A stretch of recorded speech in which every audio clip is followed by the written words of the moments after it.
سيدنا رسول الله وآل سيدنا رسول الله وأزواج سيدنا رسول الله وأولاد سيدنا رسول الله وذرية سيدنا رسول الله صلى الله عليه وسلم ثم إلى أرواح جميع الصحابة والقرابة لرسول الله أجمعين ثم إلى أرواح جميع الأولياء والعلماء العاملين والشهداء والصالحين من أرواح والدينا ولمشايخنا ولمعلمينا وذوي الحقوق الواجبة علينا ومن أحسن ومن أحبنا ولمن أوصانا بالدعاء وللمؤمنين والمؤمنات والمسلمين والمسلمات بسر النبي وآل النبي وبسر الفاتحة. أعوذ بالله من الشيطان الرجيم. بسم الله الرحمن الرحيم. الحمد لله رب العالمين الرحمن الرحيم مالك يوم الدين إياك نعبد وإياك نستعين اهدنا الصراط المستقيم صراط الذين أنعمت عليهم غير المغضوب عليهم ولا الضالين آمين. الله لا إله إلا هو الحي القيوم لا تأخذه سنة ولا نوم له ما في السماوات وما في الأرض من ذا الذي يشفع عنده إلا بإذنه يعلم ما بين أيديهم وما خلفهم ولا يحيطون بشيء من علمه إلا بما شاء وسع كرسيه السماوات والأرض ولا يؤوده حفظهما وهو العلي العظيم. آمن الرسول بما أنزل إليه من ربه والمؤمنون كلنا آمن بالله وملائكته وكتبه ورسله لا نفرق بين أحد من رسله وقالوا سمعنا وأطعنا غفرانك ربنا وإليك المصير. لا يكلف الله نفسا إلا وسعها لها ما كسبت وعليها ما اكتسبت. ربنا لا تؤاخذنا إن نسينا أو أخطأنا ربنا ولا تحمل علينا إصرا كما حملته على الذين من قبلنا ربنا ولا تحملنا ما لا طاقة لنا به واعف عنا واغفر لنا وارحمنا أنت مولانا فانصرنا على القوم الكافرين. لا إله إلا الله وحده لا شريك له له الملك وله الحمد يحيي ويميت وهو على كل شيء قدير. لا إله إلا الله وحده لا شريك له له الملك وله الحمد يحيي ويميت وهو على كل شيء قدير.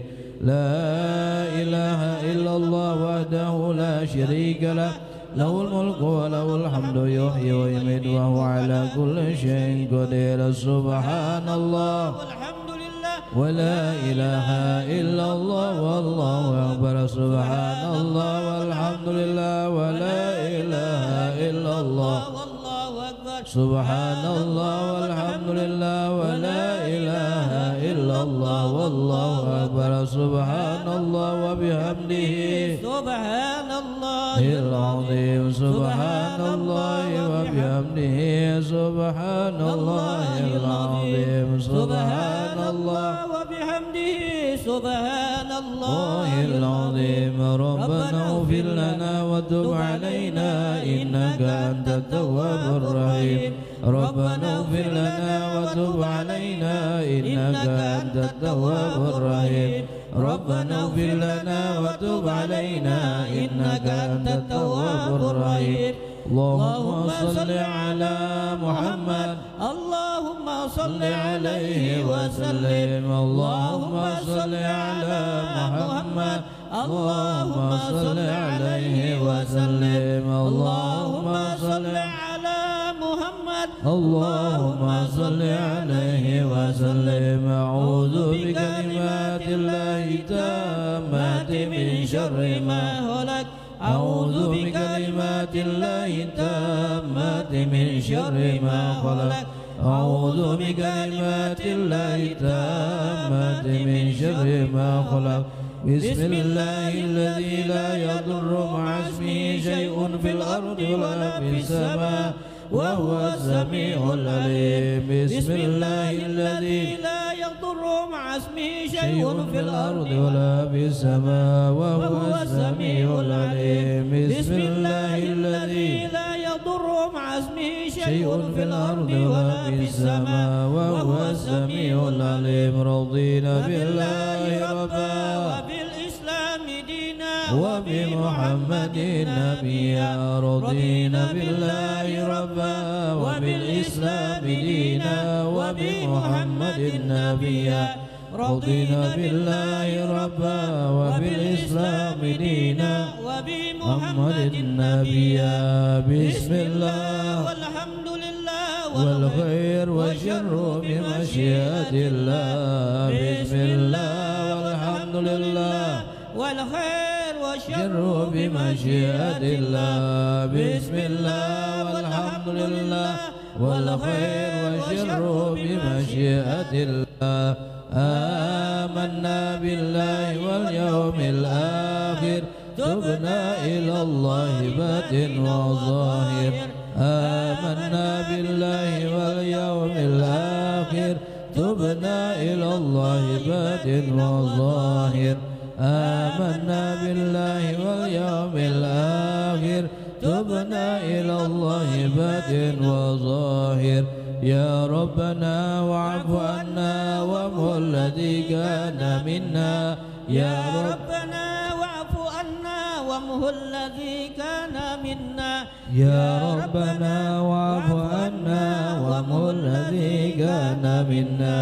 يا ذا الجلال والإكرام أمتنا على دين الإسلام. يا ذا الجلال والإكرام أمتنا على دين الإسلام. يا ذا الجلال والإكرام أمتنا على دين الإسلام. يا ذا الجلال والإكرام أمتنا على دين الإسلام. يا ذا الجلال والإكرام أمتنا على دين الإسلام. يا ذا الجلال والإكرام أمتنا على دين الإسلام. يا ذا الجلال والإكرام أمتنا على دين الإسلام. يا كبير يا متين اكفي شر الظالمين. يا قوي يا متين اكفي شر الظالمين. يا كبير يا متين اكفي شر الظالمين. المسلمين. أصلح الله أمر المسلمين. صرف الله شر المؤذين. أصلح الله أمور المسلمين. شرف الله شر المؤذين. أصلح الله أمر المسلمين. شرف الله شر المؤذين. يا علي يا كبير يا عليم يا قدير يا سميع يا بصير يا لطيف يا خبير. يا علي يا كبير يا عليم يا قدير يا سميع يا بصير يا لطيف يا خبير. يا علي يا كبير يا عليم يا قدير يا سميع يا بصير يا لطيف يا خبير. يا فارج الهم يا كاشف الغم. يا من لعبده يغفر ويرحم. يا فارج الهم يا كاشف الغم. يا من لعبده يغفر ويرحم. يا فارج الهم يا كاشف الغم. يا من لابنه يغفر ويرحم. أستغفر الله رايا أستغفر الله من الخطايا. أستغفر الله رب البرايا. أستغفر الله من الخطايا. أستغفر الله رب البرايا. أستغفر الله من الخطايا. أستغفر الله رب البرايا. أستغفر الله من الخطايا. لا إله إلا الله لا إله إلا الله. لا إله إلا الله. لا إله إلا الله. لا إله إلا الله. لا إله إلا الله. لا إله إلا الله. لا إله إلا الله. لا إله إلا الله. لا إله إلا الله. لا إله إلا الله. لا إله إلا الله. لا إله إلا الله. لا إله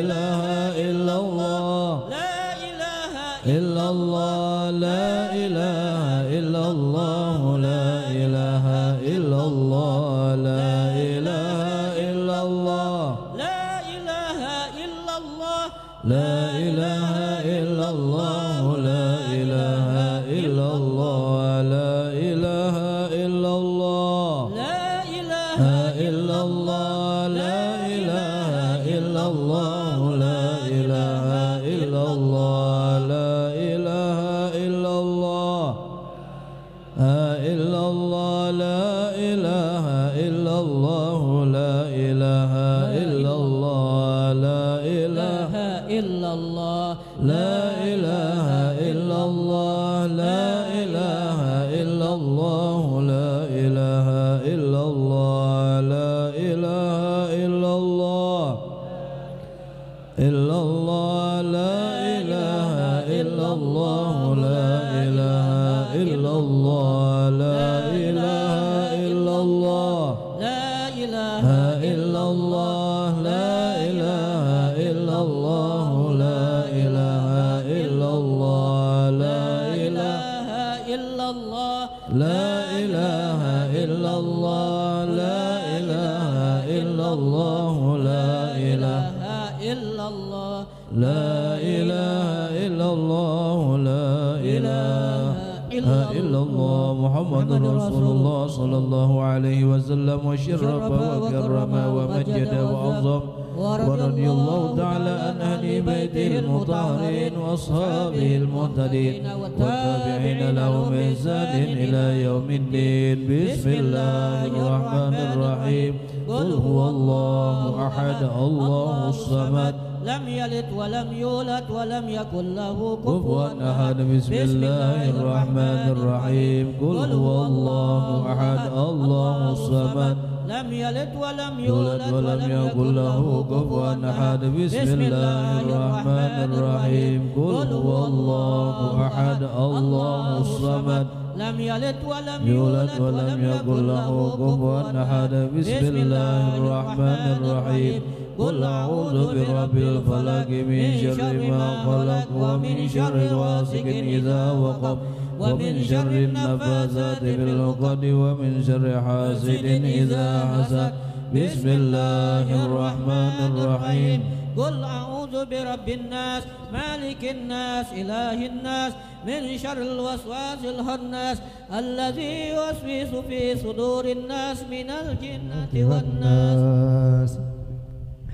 الفاتحة إلى روح سيدنا وحبيبنا وشفيعنا رسول الله محمد بن عبد الله وآله وأصحابه وأزواجه وذريته وأهل بيته، وإلى روح سيدنا مهاجرين الله أحمد بن عيسى وأصولهم وفروعهم، أن الله يعلي درجاتهم في الجنة ويكثر منزلاتهم ويضاعف حسناتهم ويحفظنا بجاههم وينفعنا بهم ويعيد علينا من بركاتهم وأسرارهم وأنوارهم وعلومهم ونفحاتهم في الدين والدنيا والآخرة.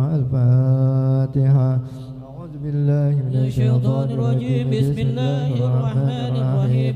الحمد لله رب العالمين الرحمن الرحيم مالك يوم الدين إياك نعبد وإياك نستعين اهدنا الصراط المستقيم صراط الذين أنعمت عليهم غير المغضوب عليهم ولا الضالين آمين. ثم الفاتحة إلى روح سيدنا الأستاذ الأعظم الفقيه المقدم محمد بن علي بعلوي وأصوله وفروعه وجميع سادتنا لبعلوي وأصولهم وفروعهم، أن الله يعلي درجاتهم في الجنة ويكثر منزلاتهم ويضاعف حسناتهم ويحفظنا بجاههم وينفعنا بهم ويعيد علينا من بركاتهم أسرارهم أنوارهم علومهم ونفحاتهم بالدين والدنيا والآخرة. الفاتحة. أعوذ بالله من الشيطان الرجيم. بسم الله الرحمن الرحيم. الحمد لله رب العالمين الرحمن الرحيم مالك يوم الدين إياك نعبد وإياك نستعين اهدنا الصراط المستقيم صراط الذين أنعمت عليهم غير المغضوب عليهم ولا الضالين آمين. ثم الفاتحة إلى أرواح سادتنا صوفيتنا أينما كانوا حلت أرواحهم من مشارق الأرض إلى مغاربها من الله ولي درجاتهم في الجنة ويكثر منسوباتهم ويضاعف حسناتهم ويحفظون بجاههم وينفعون بهم ويعيد علينا من بركاتهم وأسرارهم وأنوارهم وعلومهم ونفحاتهم في الدين والدنيا والآخرة. الفاتحة. أعوذ بالله من الشيطان الرجيم. بسم الله الرحمن الرحيم.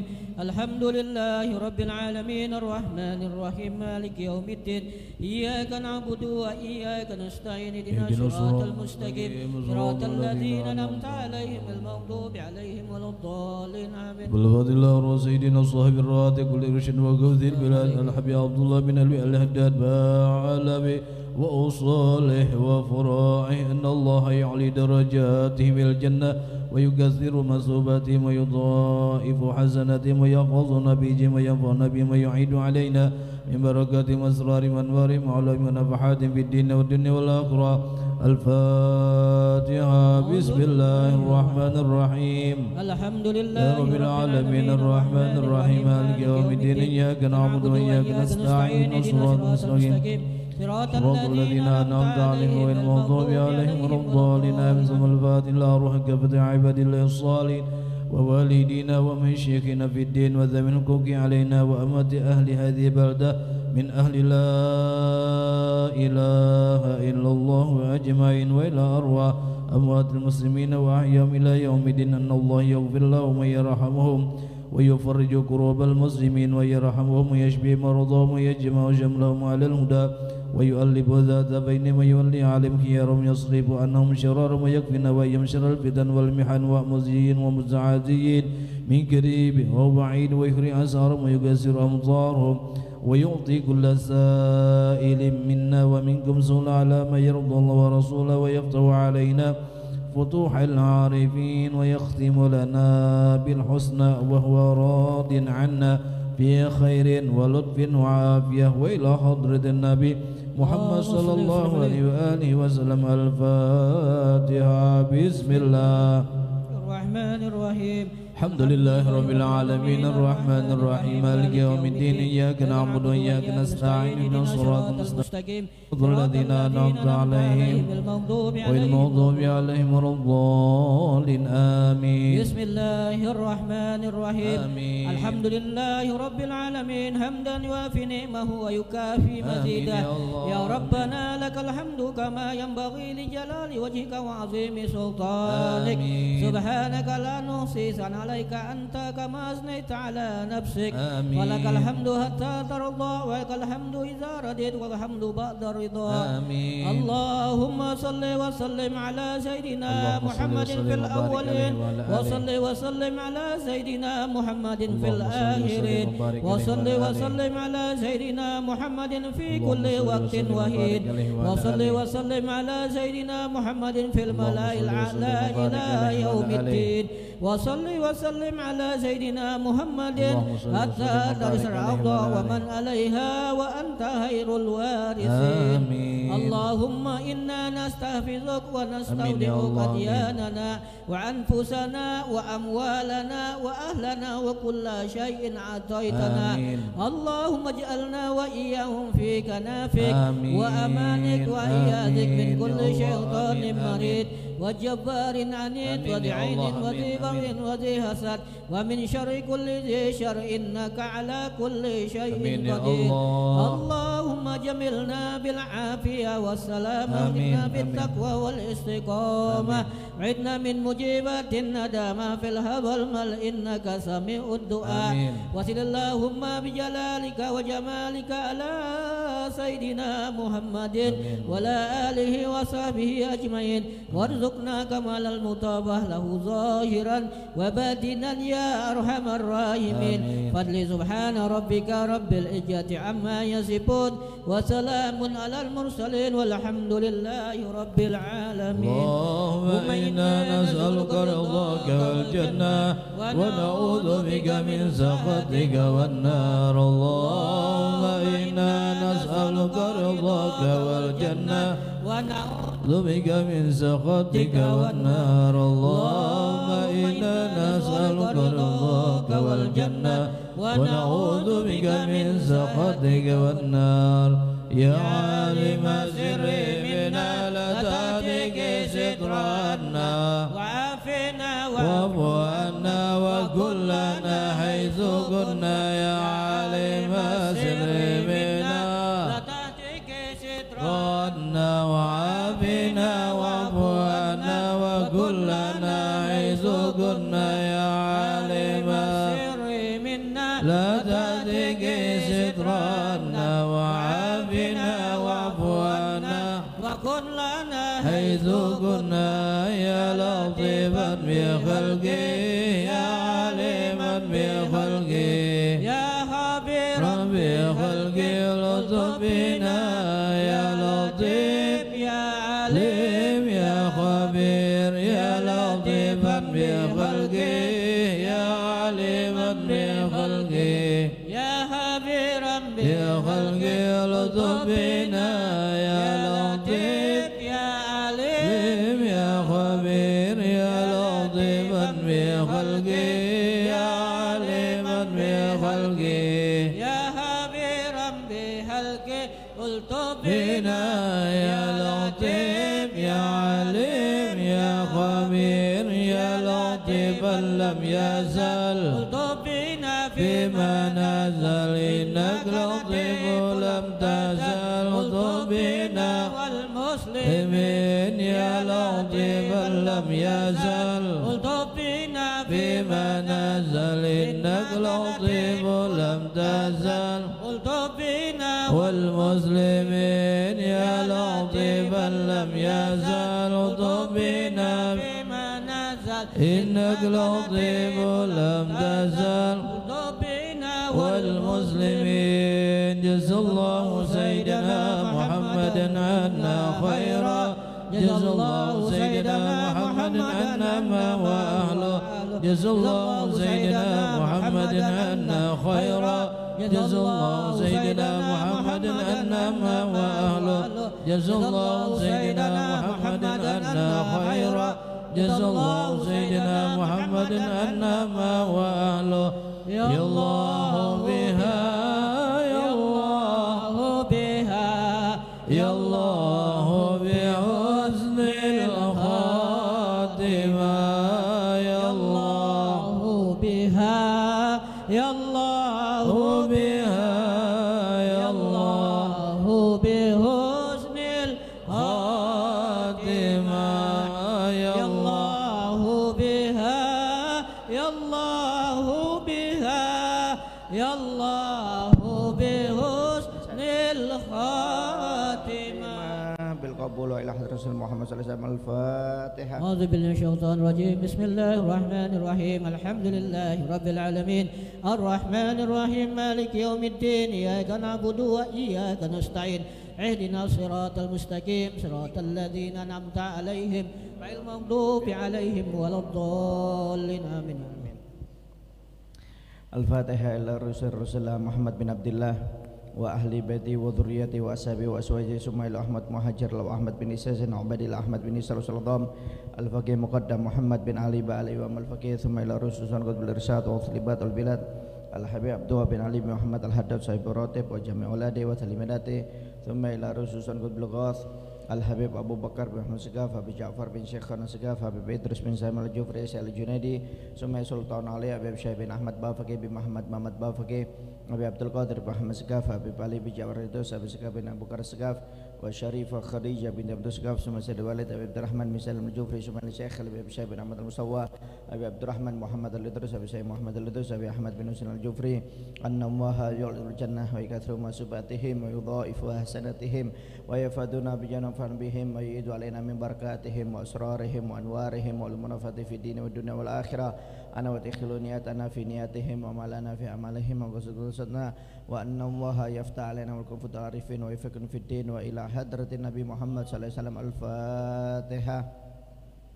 أعوذ بالله من الشيطان الرجيم. بسم الله الرحمن الرحيم. مالك يوم الدين إياك نعبد وإياك نستعين اهدنا الصراط المستقيم صراط الذين أنعمت عليهم غير المغضوب عليهم ولا الضالين آمين. Bismillahirrahmanirrahim. Alhamdulillah rabbil alamin wassalatu wassalamu ala asyrafil anbiya wal mursalin sayyidina wa habibina wa syafi'ina wa qurratu ayunina wa maulana Muhammad tibil qulub wa dawaiha wa afiatil abdan wa shifaiha wa nuril absar wa dhiyaiha wa qutil arwa wa gidaiha wa ala alihi wa sahbihi. Subhanaka la ilma lana illa ma 'allamtana innaka antal alimul hakim. Rabbi syrah li sadri wa yassir li amri wahlul 'uqdatam min lisani yafqahu qawli amma ba'd. Bismillahirrahmanirrahim. Nawaitu ta'allum wa ta'lim wa tadhkura wa tadhkir wa nafa wal intifa wal ifada wal istifada wal hath ala tamassuk bi kitabillah wa sunnati Rasulillah sallallahu alaihi wasallam wa du'a ilal huda wa dalalata alal khair ibtigha'a wajillah wa mardati wa qurbi wa thawabi. Wa qala musannif rahimahu wa ta'ala anhu thumma i'lamu rahimakumullah anna nas binisbati ilal muamala fi umuri dunya ala thalathi aqsam. Al-qismul awal al-ma'rufuna bis shalah wal khair wal wara tajuzu muamalatuhum mutlaqan min ghairi su'al wala taftis.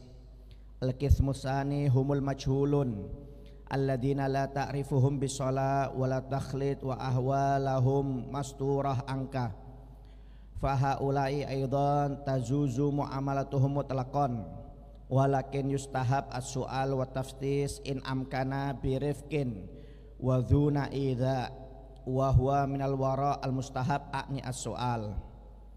Al-qismu salis humul al-ma'rufuna bi takhlid wa qillatil wara wa kathratil mujawasatil fi bai'ihim wa syira'ihim wa muamalatihim wa haula'i yanbaghi lil insan al-muttaqi alla yu'allimahum alla yu'amilahum ra'san wa in ihtaja ila muamalatihim ta'akkada alaihi ayyuqaddima taftis wa su'al amma ya'khuduhu min aidihim wa dhalika minal wara al-muhim. Wa amma idza alima aw ghalaba ala dhannihi fi syakhsin mu'inin anna jami'a malihi haramun fatuhramu alaihi muamalatuhu wa kadzalika idza alima anna aktsara malihi haramun wa anal halal fi yadihi azizun nadir wa qad sa'ala Ibnu Mubarak rahimallahu ba'dahu kalaihi an syakhsin yu'amilu sultan hal yu'amiluhu amla faqala lahu in kana la yu'amiluhu ila sultan faqad fala tu'amilhu wa in kana yu'amilu sultan wa yu'amilu ghairahu fa'amilhu. Dan ketahuilah wahai saudaraku yang dirahmati oleh Allah Subhanahu wa taala, sesungguhnya manusia itu jika dinisbatkan dari segi muamalah di dalam urusan dunia maka akan terbagi tiga macam. Yang pertama yaitu orang-orang yang diketahui dengan orang yang soleh, orang yang baik dan warok, maka diperbolehkan olehmu untuk bermuamalah kepada mereka secara mutlak tanpa ditanya, tanpa diselidiki. Dan yang kedua yaitu orang-orang yang kamu tidak mengenal mereka, apakah dia orang yang soleh atau orang yang menyimpang, dan keadaan mereka engkau tidak mengetahui sama sekali. Maka orang-orang seperti itu kalian juga boleh bermuamalah dengan mereka secara mutlak, tetapi disunahkan untuk bertanya dan menyelidikinya jika memungkinkan dengan cara yang lembut tanpa menyakiti. Dan ini dari segi ilmu wara disunahkan, yaitu untuk bertanya. Adapun golongan yang ketiga yaitu orang-orang yang dikenal suka menyimpang, waroknya sedikit dan banyak menipu di dalam jual beli dan muamalah. Maka bagi orang-orang yang bertakwa hendaknya jangan muamalah dengan orang-orang seperti ini. Jika terpaksa maka boleh muamalah dengan mereka, tapi harus ditanya dengan yakin dan diselidiki dengan yakin apakah muamalah yang digunakan oleh orang tersebut itu dari sesuatu yang halal atau tidak. Dan adapun jika diketahui atau dengan sangkaan yang sangat yakin bahwasanya ada seseorang yang jelas seluruh hartanya adalah harta yang haram, maka diharamkan untuk kita bermuamalah dengan mereka. Atau kita mengetahui atau yakin bahwasanya sebagian besar hartanya adalah haram, yang halal cuma sedikit, maka kita juga dilarang untuk bermuamalah dengan orang tersebut. Abdullah bin Mubarak pernah ditanya oleh seorang wakilnya bagaimana orang yang suka bermuamalah dengan sultan, dengan raja. Apakah kita bisa jual beli atau muamalah dengan orang tersebut yang suka berhubungan dengan sultan? Maka dijawab oleh Abdullah bin Mubarak, jika orang tersebut hanya muamalahnya dengan sultan, dengan raja, dan tidak pernah berhubungan muamalah dengan orang lain, maka kamu jangan bermuamalah dengan orang tersebut. Tapi kalau orang itu pernah bermuamalah dengan sultan dan juga bermuamalah dengan orang lain, maka silakan kamu menjamin menghubung muamalah dengan orang tersebut. Ya, jadi kalau dari segi waro, jaga-jaga, itu ada 3 jenis orang yang suka bermuamalah. Sebenarnya 4, cuma yang di sini dibahas di 3. Yang keempat tadi dijelaskan juga. Yang pertama siapa? Yaitu kalau kita muamalah dagang dengan orang yang soleh, dengan orang yang baik, ya. Maka kalau kamu hubungan dagang dengan orang yang soleh, yang baik, yang waro, nggak usah pakai tanya, nggak usah pakai diselidiki, ini halal atau tidak, ini hartanya benar atau tidak, nggak boleh. Karena apa? Dia sudah dikenal dengan orang yang baik. Jadi kalau kita mau muamalah, langsung muamalah saja. Ya. Kenapa? Karena ini orang sudah dikenal dengan orang yang baik. Jadi nggak perlu ditanya, nggak perlu diselidiki. Kemudian yang kedua, yaitu orang yang kamu nggak kenal. Apakah orang ini orang yang waro, orang yang soleh, atau orang yang baik? Kalau kamu nggak kenal dengan orang ini, maka disunahkan untuk bertanya dengan cara yang lembut, jangan sampai menyakiti orang tersebut jika memungkinkan. Jika memungkinkan, ya, kita mau beli barang, beli hewan dengan orang yang tidak kenal. Nah, itu disunahkan untuk tanya dan menyelidiki bagaimana cara membeli hewan tersebut, dengan cara yang halal atau tidak. Itu disunahkan untuk bertanya, ya. Kemudian yang ketiga, yaitu orang yang diketahui bahwasanya ini orang terkenal suka menyimpang, ya. Kemudian bukan orang yang baik, bukan orang yang soleh, bukan orang yang waro. Bahkan orang ini sering menipu dalam jual belinya. Maka bagi orang yang bertakwa, ya, untuk hendaknya tidak bermuamalah dengan orang seperti ini. Ya, kalau orang yang bertakwa loh ya, itu hendaknya jangan sampai bermuamalah dengan orang seperti ini. Kenapa? Dia terkenal suka menipu. Dia terkenal suka orang yang menyimpang, nggak sholat, main judi, minum khamr, dagangannya terkena riba. Itu bagi orang yang soleh jangan sampai muamalah dengan orang seperti ini. Ya. Kalau seandainya terpaksa, maka orang yang soleh itu harus tanya, kamu jual barangmu ini berkaitan dengan hal yang haram enggak? Mungkin kamu menipu, mencuri, atau main riba, suruh tanya dulu. Kalau enggak ada baru dibeli. Tapi kalau memang dia jujur kemudian berkaitan dengan sesuatu yang dia haramkan, lebih baik jangan dibeli.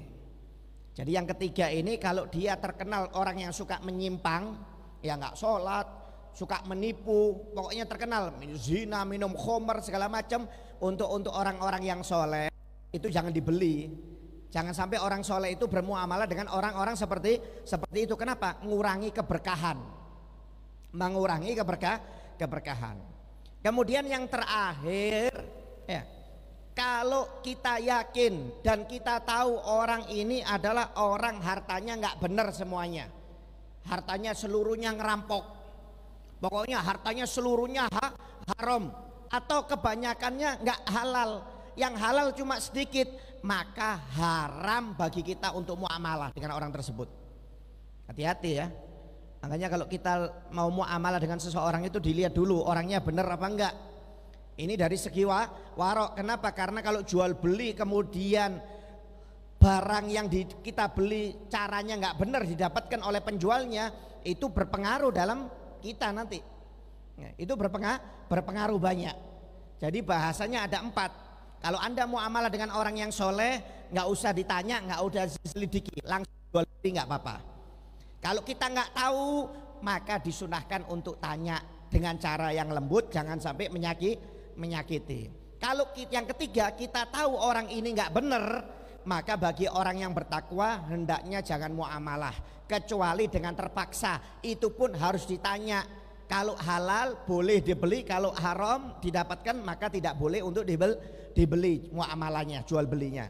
Kemudian yang keempat, yaitu kalau jelas kita tahu ini seluruhnya hartanya haram, ya, dari ngerampok umpamanya, ya kita tahu ini ngerampok ini, ya, dijual murah umpamanya, haram Anda jual beli, ya, motor murah belinya ke penadah, Anda belinya itu haram, nggak boleh. Kenapa? Tahu ini penadah kok, ini rampok kok dibeli barang dagangannya, ya.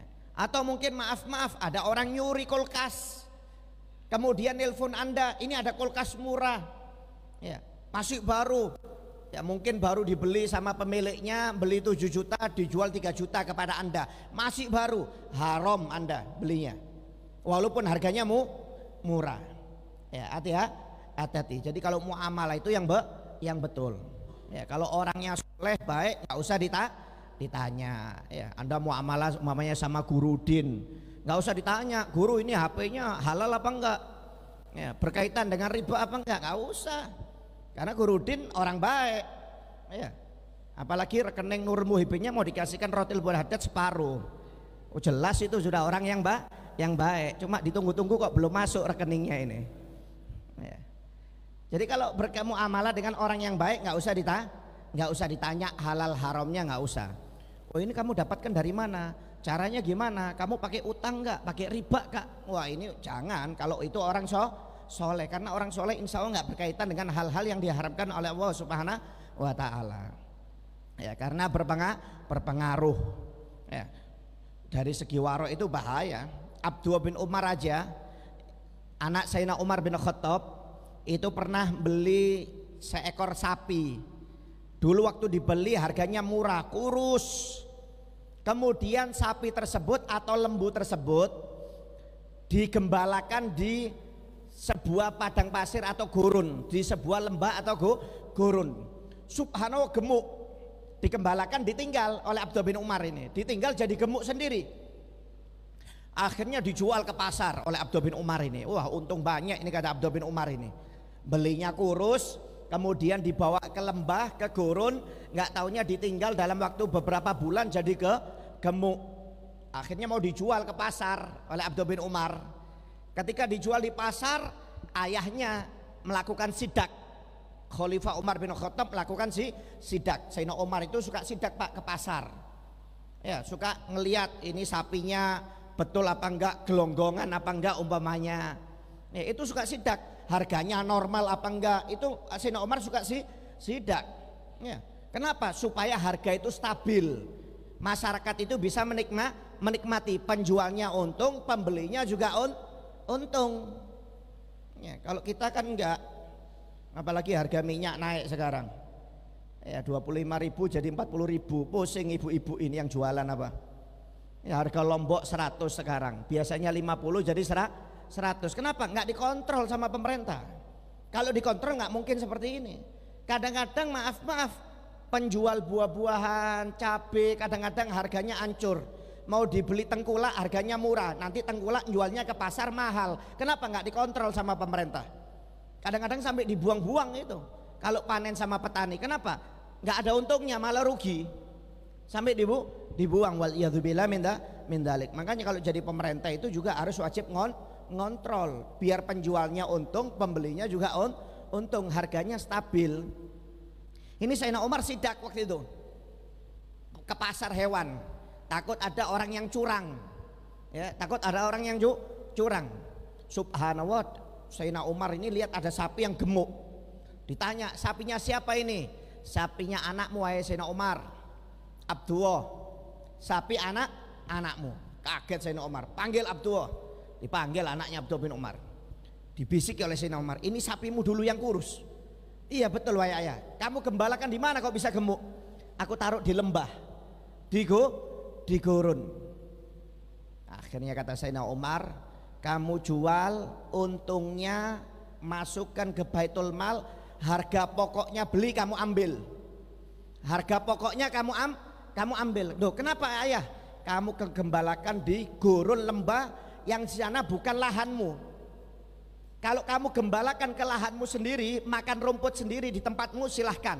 Ini kamu gembalakan di gurun yang nggak ada pemiliknya dan itu bukan milikmu, nggak boleh, kata Sayyidina Umar bin Khattab. Kamu jual, untungnya kamu taruh Baitul Mal, modalnya awal kamu ambil. Subhanallah, Sayyidina Umar luar biasa. Anaknya mau ngambil untung nggak boleh. Kenapa? Karena sapinya digembalakan di lembah yang nggak ada kepemilikan orangnya. Nggak boleh Sayyidina Umar, ya, dianggap subhat. Berarti sapinya itu makan barang subhat. Kalau kita ngambil untung haram hukumnya, kata Sayyidina Umar bin Khattab. Subhanallah, luar biasa. Ini bukan ngerampok loh ini ya. Ini gembalakan di lembah yang nggak ada pemiliknya. Itu pun Sayyidina Umar nggak mau. Bagaimana kalau digembalakan di tempat yang haram yang bukan miliknya? Waliyadzubillah min dalik. Oh nggak mau Pak, orang dulu Pak. Bayangkan, padahal bukan dia yang makan subhat ini. Ini yang makan subhat ini hewannya. Cuma karena ini hewannya, untuk urusan muamalah jual beli nggak mau mereka. Kenapa? Takut subhat. Kalau sudah subhat bahaya. Takut dituntut oleh Allah Subhanahu wa Ta'ala. Jadi orang dulu itu betul-betul takut. Kalau kita kan nggak ngembalakan kemanapun, walaupun lahannya orang. Ya, pokoknya punya sapi, punya kambing, dibawa keliling, mau makan rumputnya kita, mau makan rumputnya tetangga, dibiarkan. Ya, kalau orang dulu nggak mau. Kalau bukan rumputnya sendiri yang dimakan, mereka nggak mau. Harus rumputnya sendiri yang dimakan. Ya, Imam Abu Hanifah itu pernah waktu di Baitul Mal, ada kambingnya Baitul Mal hilang, nggak ketemu Pak. Keluar lari gimana, kemudian mungkin diambil orang, nggak dikembalikan kambingnya Baitul Mal. Akhirnya Imam Abu Hanifah ini tanya, ya ada kambing umurnya sekian keluar dari Baitul Mal dan mungkin sudah diambil orang, kata Imam Abu Hanifah. Dia tanya kepada penjual kambing, kalau umurnya kambing sekian, kira-kira bertahan hidupnya berapa tahun? Umpamanya, oh kambingnya itu umurnya setahun, berarti dia bertahan sampai 7 tahun baru meninggal dunia. Selama 7 tahun Imam Abu Hanifah nggak mau makan kambing. Selama 7 tahun nggak mau makan kambing. Takut nanti kalau ada orang-orang yang jual kambing itu kambingnya Baitul Mal yang hilang itu. Subhanallah, 7 tahun nggak makan kambing Pak. Bayangkan. Loh, sebenarnya kalau dari segi syariat nggak salah. Cuma orang dulu itu kalau dari segi tasawuf mereka nggak mau. Bayangkan 7 tahun nggak mau makan kambing. Kenapa? Karena Imam Abu Hanifah tahu ada kambingnya Baitul Mal yang hilang. Jadi dikira-kirakan yang hilang itu umurnya berapa tahun dan bertahan hidup 7 tahun. Selama 7 tahun itu dia nggak mau makan kambing. Takut kalau dia beli kambing tersebut atau makan kambing tersebut ternyata kambingnya Baitul Mal yang hilang, yang diambil orang. Bayangkan waroknya luar biasa. Nggak sembarangan orang dulu mau masuk ke mulut ini, nggak sembarangan. Kalau kita kan yang penting ayam goreng, kambing open sikat. Nggak tahu kambingnya itu bangke kah, yang jual itu tukang tipu kah. Pokoknya disikat sudah. Yang penting enak. Oh ini Islam, nggak apa-apa. Yang penting Islam. Loh, kalau orang dulu nggak mau, walaupun Islam diselidiki dulu. Berkaitan dengan riba nggak? Ini tukang tipu nggak? Orangnya sholat ya, itu berkaitan. Orang-orang dulu itu nggak mau sembarangan makan. Ya. Sampai pernah di Eropa itu, baru-baru aja ada orang Islam kalau ngembalakan kambing itu Pak, biasanya kan ngembalakan kambing itu kan banyak puluhan, kan biasanya pakai apa? Pakai kayu, pakai tongkat, diarahkan pakai tongkat. Ini ada orang ngembalakan kambing di Eropa, orang Islam pakai pagar. Jadi pagarnya dikasih roda, kambing-kambingnya itu dimasukkan pagar itu semua ukuran agak besar, sekitar 2 meter atau 3 meter kali 7 meter. Kambing-kambingnya dimasukkan pagar itu kemudian didorong oleh orang-orang tersebut. Dikira oleh orang-orang ini kambingnya takut hilang atau takut ketabrak mobil. Jadi di jalan raya dia sambil dorong kambingnya untuk pindah ke lahan untuk cari makan, yang lahannya sendiri dari rumahnya ke lahan itu, ke lembah itu atau gurun untuk makan rumput. Ditanya oleh orang-orang, "Wahai bapak tua, kenapa kamu ngerjakan seperti ini? Kok kambingnya dimasukkan kandang besi sambil didorong seperti pagar-pagaran dari kawat-kawatan itu dibikinkan? Apa takut ketabrak?" Apa jawab orang tua tersebut? "Bukan, saya bukan takut ketabrak. Saya takut kambing saya ini nggak bisa dikontrol, lari nanti makan ke rumputnya orang tanpa minta izin. Saya takut nanti dituntut oleh Allah Subhanahu wa taala." Bayangkan Pak, masih ada orang warok. Itu tinggalnya bukan di Indonesia loh, tinggalnya di Eropa. Dia tinggalnya di Eropa itu. Jadi saking waroknya itu kambingnya itu dituntun sama dia di dalam pagar. Jadi jangan sampai kambingnya itu lari ke rumputnya orang lain, nanti makan tanpa izin, tanpa ridho orangnya, dan dia tidak tahu siapa pemiliknya, takut dituntut nanti di hari kiamat oleh Allah Subhanahu wa taala. Subhanallah, luar biasa orang-orang dulu itu ya. Kalau menjaga itu betul-betul nggak setengah-setengah Pak, nggak setengah-setengah. Kalau kita maaf, yang penting cukup orang itu Islam, Bismillah sudah. Kalau kita, ya. Kalau orang dulu enggak, dilihat orang ini sholat enggak. Ya. Kenapa? Karena orang yang enggak sholat enggak barokah dagangannya. Nanti kalau kita beli pengaruh dalam hidup kita. Loh, itu orang dulu itu dilihat betul. Cuma kalau kita mau tanya zaman sekarang ya ditempeleng sama orang kita ini. Tiap mau ke toko tanya, ini halal apa haram ini dapatnya? Kamu pakai riba apa enggak? Wah, diusir kita. Beli ke pasar, beli lombok, beli ini, tanya ini halal apa enggak ini? Wah, tempelang gitu sudah. Ya, mungkin bisa diusir, bisa bikin bertengkar ini. Kalau orang dulu itu luar biasa. Orang dulu itu kalau mereka tidak menemukan teman atau keluarga orang yang soleh yang berdagang, mereka itu menanam sendiri.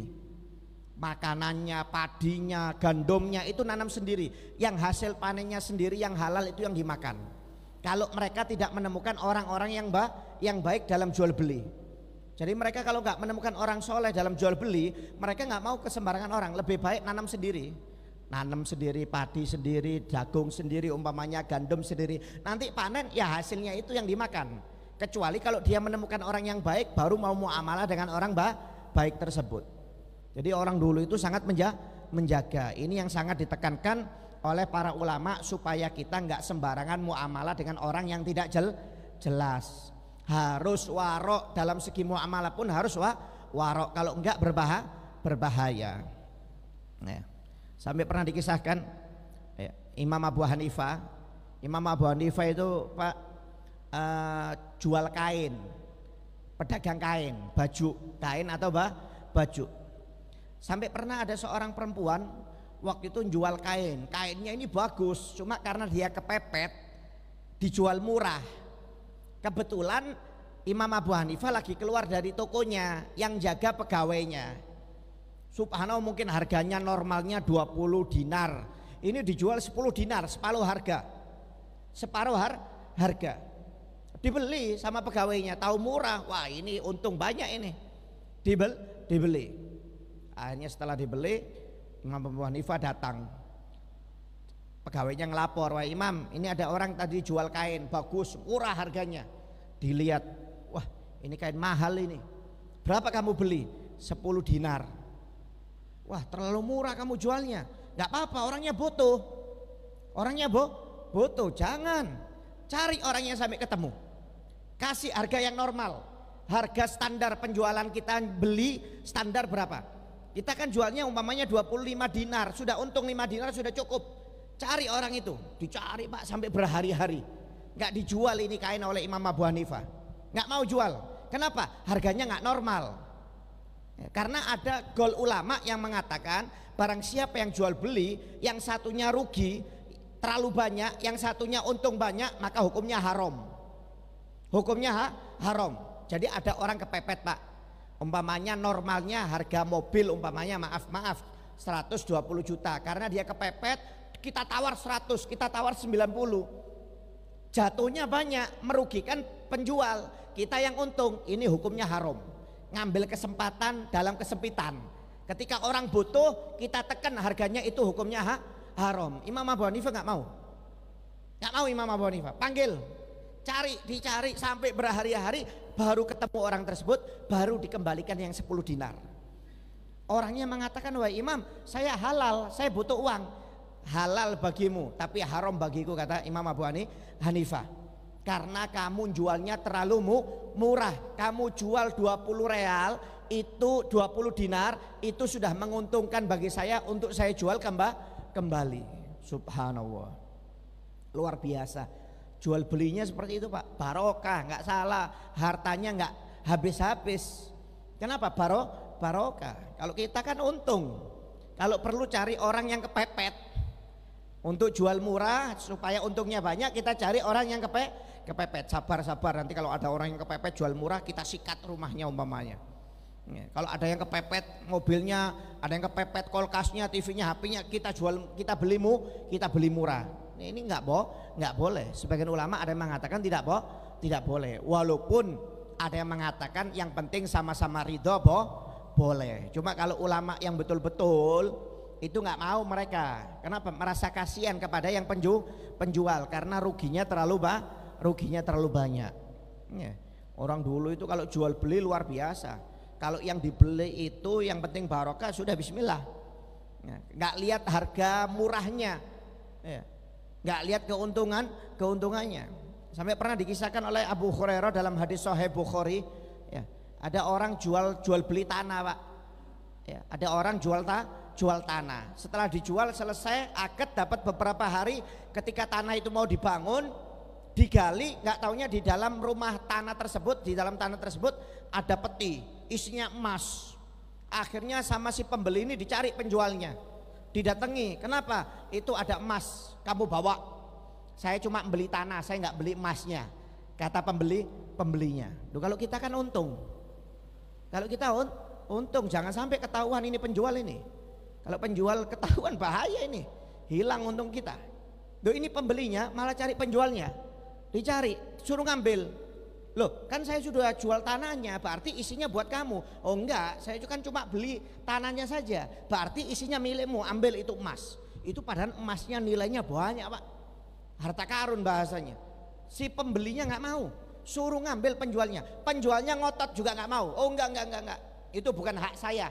Kalau sudah saya jual, berarti tanah dan isinya milikmu, berarti kamu ambil sudah. Saya nggak ikut-ikutan, saya tidak ikut-ikutan. Sampai bertengkar sampai ke pengadilan.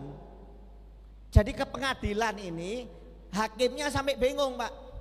Loh, apa menyelesaikannya ini seperti ini? Ini bukan bertengkar gara-gara rebutan loh ya. Rebutan untuk ngambil, rebutan untuk saling beri, rebutan untuk saling memberi. Bingung hakimnya. Akhirnya subhanallah, hakimnya cerdas. Ditanya, kamu punya anak enggak? Ya, saya punya anak laki. Kamu punya anak perempuan enggak? Punya. Kawinkan sudah 2 anakmu itu, laki dan perempuan ini, antara pembeli dan penjual. Nanti ini emasnya buat modal mereka berdua, buat modal usaha mereka berdua. Akhirnya sepakat, penjual dan pembeli. Gak lama kemudian dinikahkan itu putra dan putrinya, dan harta karunnya yang ditemukan dari tanah itu, di dalam tanah yang dia beli dan dijual itu, diberikan kepada kedua anaknya untuk dijadikan modal usaha. Subhanallah, luar biasa. Orang-orang dulu itu luar biasa. Kalau muamalah luar biasa, nggak salah, barokah, muamalahnya barokah. Oleh karena itu hati-hati kalau muamalah yang jelas, ya, jangan sampai minimal itu dengan muamalah dengan orang yang jelas. Kalau ada orang yang nggak jelas, apalagi sampai ngasih harga murah di luar standar, jangan dipakai. Takutnya maaf barang yang didapat itu dengan cara yang tidak benar. Ya seperti penada, itu kan jual motor murah, jual HP murah, kan nggak jelas. Nah itu jangan, Anda jangan lihat murahnya. Kalau harga itu tidak normal lebih baik jangan dibeli. Ini berarti ada yang nggak beres, ada yang nggak benar. Kalau benar nggak mungkin harganya segitu. Kalau seandainya ada orang yang kepepet, betul-betul kepepet, ya, sampai jual murah, jangan terlalu murah belinya, kasihan. Ya, dikasih harga normal, walaupun di bawah normal sedikit, jangan sampai harganya terlalu hancur. Ya, kasihan orang tersebut. Jadi kalau muamalah harus betul-betul dijaga dari segi yang haram. Dari yang syubhat dijaga, apalagi yang haram, karena berpengaruh untuk ibadah kita. Ya, sampai dikatakan aslul waswas dulmatul golab. Ya, aslinya waswas itu dalam hati. Kalau kita suka waswas itu adalah dari pengaruh hitamnya hati. Hitamnya hati.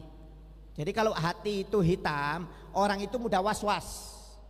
Ya, mudah sumpek, mudah stres, galau, nanti suka was-was, sholat nggak tenang, baca Quran, hadir pengajian nggak tenang. Itu aslinya was-was itu dari hitamnya hati. Wa dulmatuhu min dulmatil amal. Dan hitamnya hati itu karena terpengaruh dari hitamnya amal. Karena amalnya jelek, nggak diterima oleh Allah Ta'ala, akhirnya hatinya jadi hitam. Kalau hatinya jadi hitam berarti menimbulkan was-was, menimbulkan sumpek, galau yang tidak terselesaikan.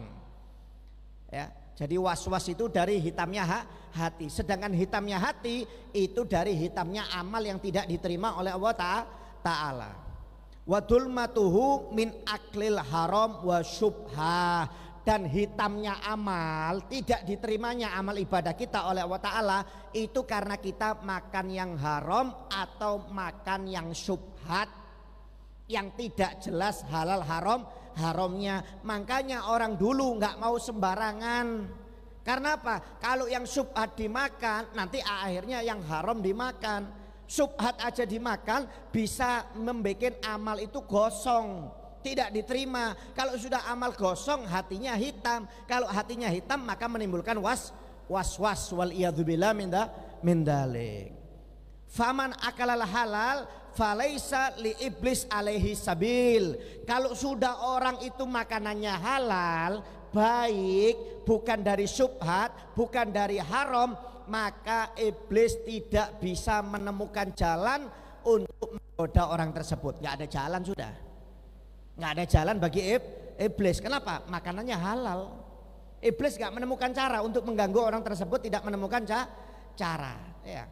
Makanya iblis kan yang diriwayatkan saya ceritakan kemarin dalam riwayat, iblis itu kalau nyuruh anak buahnya ganggu manusia, suruh lihat dulu makanannya. Kalau makanannya haram, nggak usah capek-capek, nggak usah diganggu, kata iblis. Nggak usah diganggu. Kenapa? Bakal ditolak sudah amalnya oleh Allah Ta'ala. Wal iyadzubillah min dalik. Oleh karena itu betul-betul jaga. Jangan sampai harta kita yang kita dapatkan berkaitan dari sesuatu yang diharamkan oleh Allah Subhanahu wa Ta'ala. Ya, dari menipu, dari korupsi, main riba, ya, kemudian mengurangi takaran, memeras orang lain. Jangan. Nggak barokah. Demi Allah nggak bakal barokah. Cari yang halal. Walaupun sedikit nggak apa-apa, yang penting halal, barokah. Ya. Kalau banyak nggak barokah buat apa? Akhirnya amal ibadah kita nggak diterima semuanya oleh Allah Ta'ala. Ya. Sedekahnya nggak diterima, hajinya nggak diterima, umrohnya nggak diterima, sholatnya nggak diterima. Buat. Tapi kalau sedikit tapi halal, hajinya diterima. Kalau haji, puasanya diterima, sholat diterima, baca Qurannya diterima oleh Allah Subhanahu wa Ta'ala. Semua amal ibadahnya diterima oleh Allah Subhanahu wa Ta'ala. Yang penting halal. Oleh karena itu hati-hati, jangan sampai muamalah kita berkaitan dengan sesuatu yang diharamkan oleh Allah Subhanahu wa Ta'ala. Orang dulu itu Pak, kalau mereka itu muamalahnya halal, itu subhanallah wajah mereka itu bercahaya. Kelihatan dari wajahnya itu kalau suka makan halal itu kelihatan. Sampai pernah dikisahkan ya, wa yuhka ana jumlatan min tulabil ilmi minhum Al Habib Hasan bin Sholeh Al Bahar. Ya, pernah dikisahkan ada beberapa santri, di antaranya Al Habib Hasan bin Sholeh Al Bahar, ulama besar. Al Habib Hasan bin Sholeh Al Bahar ini gurunya Al Habib Abu Bakar bin Abdul Alatos. Habib Abu Bakar bin Abdul Alatos ini gurunya Al Habib Ali Sohibul Maulid Simtud Duror atau Maulid Habsi. Habib Hasan ini biasanya kalau makan siang itu pakai kurma saja, pakai kurma karena santri makannya itu kadarnya.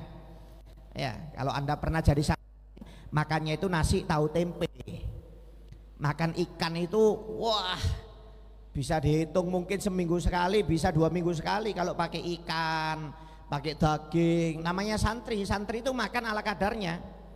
Ya, apalagi zaman dulu santrinya ikan wadi, ya ikan wadi makannya, ikan asin yang diasinkan 10 tahun nggak rusak-rusak itu, ya, itu sudah super biasa itu. Ya. Ini makannya kurma, kalau makan siang itu makan kurma. Subhanallah, fa'ahda ba'dul jiran maratan ilaihim al khubza. Subhanallah, nggak taunya ada tetangganya yang menghadiahkan roti karena merasa kasihan makanya kurma terus. Ini santri-santri dikasih roti sama tetangganya pagi-pagi, dikasih roti. Ketika pagi dikasih roti, sore dikasih roti, akhirnya dimakan oleh mereka ini. Setelah dimakan, subhanallah, cahaya di wajah mereka ini berkurang. Yang aslinya bercahaya wajahnya ini, murid-muridnya jadi redup, cahayanya agak berkurang. Gurunya kaget, loh ini kenapa ini wajahnya kok beda ini? Kata gurunya, biasanya wajah kalian ini bercahaya, kenapa wajahnya kok berkurang cahayanya? Akhirnya mereka bingung, nggak tahu guru, kita nggak bermaksiat. Apa yang kamu makan? Kita makan kurma. Selain kurma apa? Oh tadi pagi sama sore tetangga kasih roti. Kata gurunya, mulai besok jangan dimakan. Mulai besok jangan dimakan kata gurunya. Berarti roti yang diberikan kepada kalian itu dari cara yang tidak benar. Karena aku melihat wajah kalian cahayanya berkurang. Subhanallah. Arif Bila Pak, gurunya wali besar, tahu wajah muridnya berkurang cahayanya tahu. Berarti sekarang sebab apa? Makan roti. Roti yang diberikan tetangganya muslim. Cuma karena mungkin muamalahnya nggak benar, berpengaruh sama santri-santrinya, wajahnya langsung berkurang, langsung dilarang oleh gurunya. Subhanallah, luar biasa. Orang dulu hebat Pak, nggak mau kalau masuk ke mulut itu yang halal harus halal, subhat aja nggak mau. Yang nggak jelas halal haramnya itu nggak mau, apalagi yang haram. Kirim salam, yang subhat aja nggak mau. Kalau kita kan enggak, jangankan subhat, haram disikat. Apalagi pakai dalil yang halal aja susah, Beb. Yang halal susah, terpaksa pakai yang haram. Waliyadzubillah min dalik. Ya terpaksa masuk neraka juga. Ya, kalau main terpaksaan ya terpaksa masuk neraka. Karena dalam hadis Nabi Muhammad mengatakan, barang siapa yang tidak memperhatikan rezeki yang dia dapatkan, maka Allah juga tidak memperhatikan orang tersebut dari pintu neraka manapun akan dimasukkan oleh Allah Ta'ala. Jadi kalau kita nyari rezekinya nggak memperhatikan halal haramnya, itu oleh Allah Ta'ala nanti dimasukkan neraka dari pintu manapun, terserah Allah Ta'ala, langsung dilempar dari pintu neraka manapun, bukan dari pintu surga manapun loh ya, dari pintu neraka manapun. Kenapa? Karena orang ini sudah tidak memperhatikan rezeki yang dia dapatkan dari arah yang dari halal atau dari haram. Oleh karena itu sekali lagi harus hati-hati dalam bermuamalah ya, yang baik, yang jujur, supaya barokah dan berpengaruh dalam kehidupan kita dunia akhirat ya. Wallahu a'lam bisawab. Bismillahirrahmanirrahim. Wa qala musannif rahimahullah ta'ala anhu, babu sunati allati ba'dal intihai minas shalah. Sunnah-sunnah yang dikerjakan setelah selesai mengerjakan sholat. Maksudnya setelah selesai salam. Sunnah-sunnah yang dikerjakan setelah selesai sholat atau setelah selesai salam, yaitu yang pertama al-istighfar salasan, membaca istighfar 3 kali. Jadi setelah salam, Waalaikumsalam warahmatullahi, Assalamualaikum warahmatullahi, istighfar 3 kali. Astaghfirullahaladzim, astaghfirullahaladzim, astaghfirullahaladzim. Nah, itu yang pertama. Kemudian yang kedua, mashu jabhatihi wa wajhi biyadil yumna, yaitu membasuh dahinya dan wajahnya dengan tangan kanan. Ini sunnah, bukan dengan 2 tangan loh ya, tapi dengan tangan kanan. Setelah membaca istighfar 3 kali, kemudian membasuh dahinya dan wajahnya dengan tangan kanan sambil mengatakan asyhadu alla ilaha illa huwar rahmanur rahim, Allahumma adhibil anni alham wal hazan. Ya. Itu sambil dibaca asyhadu alla ilaha illa huwar rahmanur rahim, Allahumma adhibil anni ham wal hazan, hamma wal hazan. Ya, itu artinya aku bersaksi ya dia Tuhan selain Dia yang Maha Pengasih dan Maha Penyayang. Ya Allah, hilangkan dari aku kesumpekan dan kesedihan. Kesumpekan dan kesedihan. Ya, biar wajahnya itu nggak sumpek terus. Kan ada orang yang kelihatan wajahnya sumpek, nggak selesai 24 jam sumpek. Ya kayak beban apa dipikir 24 jam. Ya, itu dianjurkan untuk diusap wajahnya biar hilang sumpek susah di wajah ini hilang, biar kelihatan orang itu senyum terus. Ya, model wajahnya itu nggak kelihatan sumpek. Orang kalau kelihatan sumpek wajahnya itu Pak, orang deket itu nggak mau deket, nggak enak. Wah ini kalau salah ngomong bahaya ini. Kenapa? Lihat mukanya itu lihat. Orang sudah takut, lihat mukanya sudah takut. Makanya maaf kita ini kalau sumpek, kalau sedih jangan dibikin ekspresi di depan orang banyak. Kalau sumpek sedih itu ya ketika sholat, sedih sumpek munajat kepada Allah Ta'ala nggak apa-apa. Jangan sumpek dibawa ke orang lain. Ya, akhirnya orang itu ngelihat aja nggak enak Pak.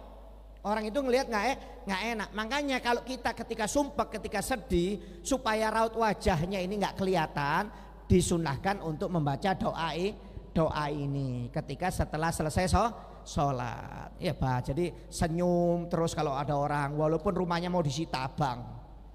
Ya, walaupun ada problem apa, mukanya senyum terus, nggak kelihatan sumpeknya. Orang kalau ngelihat kita ngelihat orang senyum itu Pak enak Pak. Ya, seneng. Ya, tapi kalau sudah waduh, kalau wajahnya sedih sumpek, ya, apalagi matanya sampai melotot, waduh takut sudah kita. Ya, ngelihat aja sudah pamitan langsung pulang sudah kita ini. Takut. Ya, oleh karena itu dianjurkan untuk selalu senyum. Kalau kita nggak bisa senyum ya baca doa ini supaya mukanya itu berseri-seri, supaya sumpek-sumpek dan kesedihan itu dihilangkan oleh Allah Subhanahu wa taala dari wajah kita. Kemudian setelah itu disunahkan untuk mengucapkan Allahumma antas salam wa minkas salam fahayna bi rabbina bisalam fa'adkhilna darakas daras salam tabarakta wa ta'alaina ya dzal jalali wal ikram. Ya, disunahkan baca zikir setelah sholat seperti itu ya. Allahumma antas salam sampai selesai itu. Nah, kemudian Allahumma la mani'a lima a'taita wa la mu'tiya lima mana'ta wa la radha lima qadaita wa la yanfa'u dzal jaddi minkal jadd. Ya, Allahumma ini ala dzikrika wa syukrika wa husni ibadatik. Itu sunnah sambil baca ayat kursi ditambah dengan ayat kursi. Ini sunnah. Jadi kalau ayat kursi dibaca ketika mau sholat. Ulama mengatakan ada bacaan 3 ayat kursi yang jangan lupa dibaca. Yang pertama setelah selesai sholat, itu jangan sampai lupa. Pokoknya setelah selesai sholat 5 waktu ayat kursi dibaca. Kemudian yang kedua ketika mau masuk rumah. Ketika mau masuk rumah dianjurkan untuk baca ayat kursi. Karena dalam hadis barang siapa yang ketika setiap mau masuk rumah membaca ayat kursi, tanfil faqr, kemiskinan tidak akan menimpa orang tersebut, kata Nabi Muhammad SAW. Makanya kalau ingin barokah rumah tangga kita, setiap masuk rumah suruh baca ayat kursi, ditambah al-ikhlas 3 kali. Kalau Al-Ikhlas 3 kali itu fungsinya kata Nabi Muhammad untuk memperindah rumah tangga. Jadi kalau pingin rezekinya lancar, rumah tangganya bagus, setiap masuk rumah Assalamualaikum. Setelah Assalamualaikum baca ayat kursi, baca Al-Ikhlas 3 kali. Itu sunnah dari Nabi Muhammad SAW. Jadi yang pertama ketika setelah selesai sholat, kemudian yang kedua ketika mau masuk rumah, dan yang ketiga ketika mau tidur. Ketika mau tidur, 3 waktu ini minimal jangan sampai lupa untuk dibaca. Ya, 3. Ya. Itu barang siapa yang membaca ayat kursi sebelum tidur, maka rumahnya akan dijaga oleh Allah Ta'ala dari kerampokan, dari kebakaran, ya, dari bencana. Bukan rumahnya saja, tetangga samping-sampingnya, kanan kirinya, depannya juga akan dijaga oleh Allah Ta'ala berkat tuan rumah yang membaca ayat kursi sebelum tidur, ya, supaya barokah. Makanya ayat kursi ini dibaca di 3 tempat yang paling ditekankan, jangan sampai dilupakan. Ketika habis sholat, ketika mau masuk rumah, dan ketika mau tidur. Itu sunnah dari Nabi Muhammad SAW. Ya, kemudian juga membaca tasbihat, ya, membaca subhanallah 33, membaca hamdalah 33, Allahu akbar 33. Nanti ditutup dengan la ilaha illallah wahdahu la syarikalah lahul mulku wa lahul hamdu yuhyi wa yumiitu wa huwa ala kulli syai'in qadir. Ya, itu ditutup dengan kalimat tersebut. Jadi totalnya 100 tasbihat. Ya kan, subhanallah 33, alhamdulillah 33, Allahu akbar 33, kemudian yang 100-nya la ilaha illallah wahdahu la syarikalah lahul mulku wa lahul hamdu yuhyi wa yumiitu wa huwa ala kulli syai'in qadir. Nah, baru berdoa. Ya, baru berdoa. Ya, sebagian mengatakan diulangi lagi dengan istighfar. Sebelum berdoa ditambah dengan istighfar, wa huwa ala kulli syai'in qadir, astaghfirullahaladzim, bismillahirrahmanirrahim, alhamdulillahirabbil alamin, Allahumma shalli wa sallim. Ditutup dengan doa. Itu sunnah-sunnah diantaranya yang dikerjakan ketika setelah selesai sholat. Jadi habis sholat jangan langsung hilang, jangan kayak apa aja habis sholat langsung berdiri langsung hilang. Yang sabar, yang tenang, zikir dulu, munajat dulu dengan Allah Ta'ala. Jangan waktu ada butuhnya baru megang tasbih, baru ada butuhnya baru tahajud. Rumah mau disita, utang kena corona, pekerjaan macet mau disita, ini baru nangis sama Allah Ta'ala. Jangan, ya, munajat sama Allah Ta'ala itu di waktu senggang, di waktu susah. I'rifillah firroha ya'rifka fisiddah. Bahkan dalam hadis Nabi Muhammad mengatakan barang siapa yang kenal dengan Allah di waktu senggang, di waktu dia kelebihan harta, di waktu dia sehat, di waktu dia enak, pokoknya gak ada musibah sama sekali, dia kenal dengan Allah Ta'ala, selalu munajat, maka ketika dia mendapat musibah dari Allah, Allah langsung kenal dengan orang tersebut. Artinya apa? Bakal dibantu oleh Allah Ta'ala. Tapi kalau kita gak kenal dengan Allah Ta'ala, ketika enak gak kenal, ketika sehat gak kenal, baru dapat problem musibah, rezeki mampet, kena penyakit berat, baru kenal dengan Allah Ta'ala, belum tentu diterima oleh Allah Ta'ala, belum tentu diterima. Enaknya nggak kenal nggak apa langsung minta dikabulkan doanya Allah Ta'ala. Pengajian nggak pernah, sholat berjamaah nggak pernah, kok langsung mau kabul-kabulan. Wah, saya diuji oleh Allah Ta'ala. Lu kamu kapan belajarnya? Ya katanya Kiai Zainuddin MZ kan, orang itu kan harus ada ujian. Sekolah dulu, masuk sekolah baru diuji. Ya, kalau orang nggak pernah masuk sekolah gimana mau ikut ujian? Nggak pakai ikut ujian ya sudah dikeluarkan dari sekolahan, di DO. Begitu juga orang yang nggak pernah dekat dengan Allah Ta'ala, kerjanya maksiat, ketika dapat musibah saya diuji oleh Allah Ta'ala. Sekolah nggak pernah masuk kok. Kapan mau diuji oleh Ta'ala? Kalau kamu sholat, kalau kamu ahli dzikir, baru kamu diuji. Seperti mana tingkatan imanmu itu? Berubah apa enggak? Itu. Jadi kalau ada orang ujian, Pak, semua orang itu dapat ujian. Cuma kalau orang yang bertakwa itu diuji supaya naik derajatnya. Kalau ada orang diuji, dia bukan orang yang beriman, itu sebab musababnya ya karena dosanya sendiri. Makanya dapat musibah dari Allah Ta'ala. Jadi orang soleh, orang yang nggak soleh tetap dapat musibah atau cobaan. Cuma kalau orang yang soleh untuk ngangkat derajatnya. Kalau orang yang ahli maksiat disebabkan karena maksiatnya beda. Jadi kalau ada orang yang nggak dekat dengan Allah Ta'ala kemudian dapat musibah mengatakan diuji, nggak ada ujian itu. Ujian itu khusus orang yang soleh, orang yang baik, orang yang dekat dengan Allah Ta'ala itu yang dapat ujian dari Allah Ta'ala. Kalau kamu bukan ujian, bencana namanya. Kalau kamu yang ahli maksiat namanya bala, bukan ujian. Harus dibedakan, ujian dengan bala itu beda. Ya, itu namanya bencana atau bala karena gara-gara dia ahli maksiat. Kalau ujian khusus hamba-hambanya yang bertakwa kepada Allah Subhanahu wa Ta'ala. Wallahu a'lam bishawab. Mungkin ada yang mau bertanya, silakan.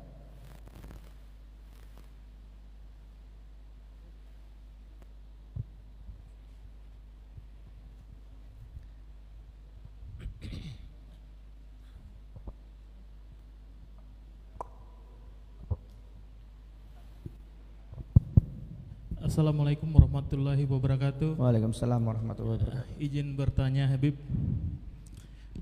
masalahnya gini, yang di masalah perjual beli, ketika seseorang datang ke kita menjual barang dengan harga yang tidak normal lagi, tadi kan sudah dibahas, tetapi sudah kita tolak, orang itu sudah berusaha semaksimal mungkin menjual barangnya dengan kondisi harga yang mungkin separuh dari harga, tetapi kembali ke kita lagi dengan mengatakan bahwa ini enggak ada yang mau beli.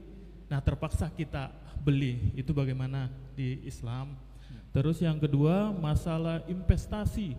Kita membeli barang sesuatu yang mungkin di tahun segini dengan harganya rendah atau berapa persen, ketika beberapa tahun ketika kita butuh kita jual tapi harganya sudah naik tinggi.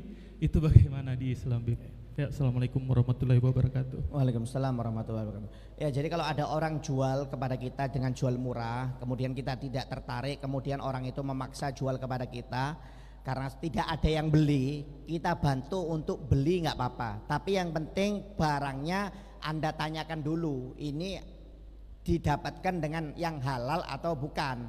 Takutnya nyuri, takutnya ngerampokkan, jual barang bapaknya, saudaranya, itu harus ditanya. Kalau harganya tidak normal, kalau memang betul-betul enggak, ini dia sudah berani sumpah umpamanya, dia tanggung sendiri dosanya, walaupun seandainya dia bohong, nggak apa-apa kita beli. Kalau kita betul-betul tidak tahu, tapi kalau kita tahu nggak boleh. Ya, kalau kita tahu tidak boleh. Makanya dianjurkan untuk bertanya atau menyelidiki. Anda sudah bertanya, dia ngomongnya sumpah-sumpah, selidiki dulu, tanya sama saudara-saudaranya, tanya sama keluarganya, betul nggak? Nah, kalau betul keluarganya mengatakan betul itu barangnya sendiri, nggak apa-apa Anda beli, nggak ada masalah. Niat untuk bantu nggak ada masalah. Kemudian masalah investasi, beli tanah tahun 2050 juta, sekarang jadi 200 juta, nggak apa-apa, nggak ada masalah seperti itu. Masa mau dijual harga 50 tahun 2000-nya? Ya, kalau mau dijual segitu sini datang sama saya beli, nggak apa-apa. Ya. Emas umpamanya tahun 2000 beda harganya dengan sekarang, naiknya jauh, nggak apa-apa, nggak ada masalah. Seperti itu tidak ada masalah, boleh. Namanya investasi itu boleh, ya. Jadi nggak ada masalah. Jadi kalau Anda beli rumah, beli tanah, beli emas, dulu harganya murah, kemudian harga normalnya mahal, Anda jual mendapatkan keuntungan yang banyak, itu namanya rezekinya Anda. Kan dicari harga normalnya. Harga standarnya sekarang berapa? Anda beli umpamanya dulu 50.000 per perkan, harga normanya sekarang di daerah tersebut 300.000. Anda jual 300.000, nggak apa-apa, rezekinya Anda. Namanya investasi. Masa investasi harganya sama? Ya ini bukan investasi namanya ini. Kalau harganya sama, jadi boleh, nggak ada masalah seperti itu. Itu seperti tanah, rumah atau emas. Tapi kalau mobil nggak ada. Mobil pasti rugi, kecuali mobil antik. Nah, mobil antik, nah itu biasanya harganya stabil terus, bahkan semakin antik semakin mahal. Ya namanya ada nilainya, nilai seninya. Jadi nggak ada masalah, boleh-boleh aja. Nilainya?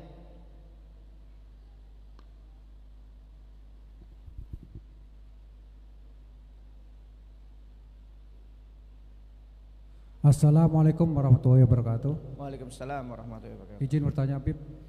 Jadi yang saya tanyakan mengenai masalah makanan yang kita konsumsi setiap hari yang membuat sholat kita kurang khusyuk.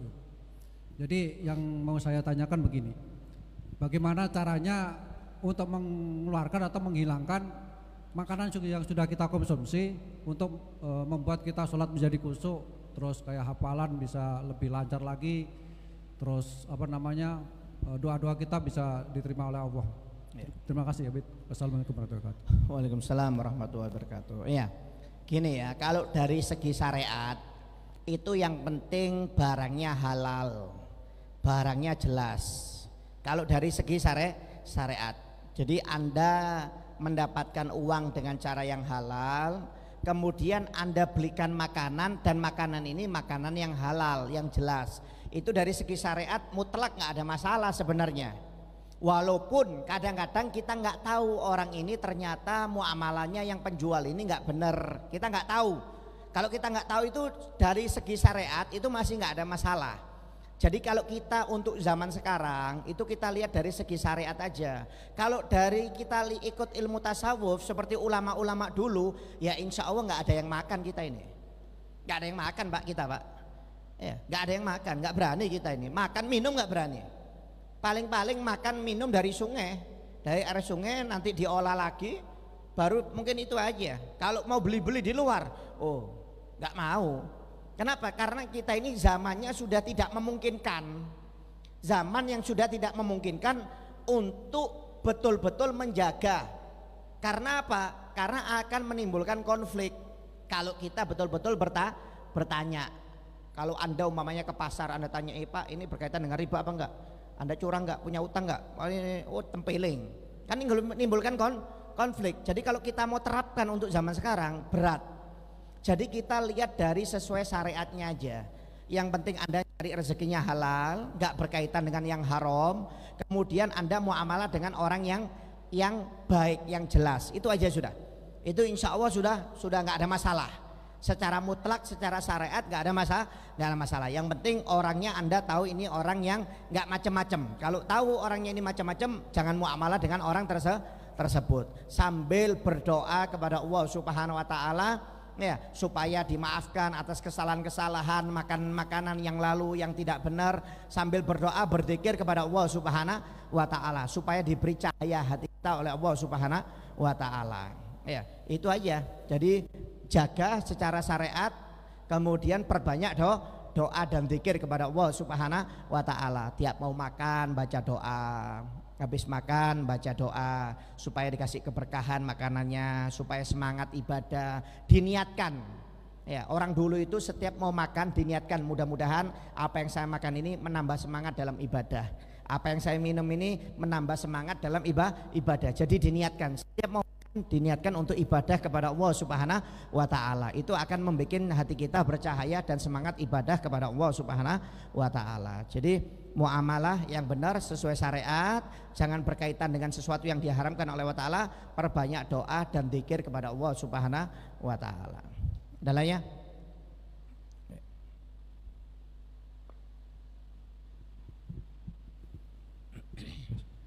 Assalamualaikum warahmatullahi wabarakatuh. Waalaikumsalam warahmatullahi wabarakatuh. Ini Bib, saya mau tanya masalah di pekerjaan instansi atau dinas begitu.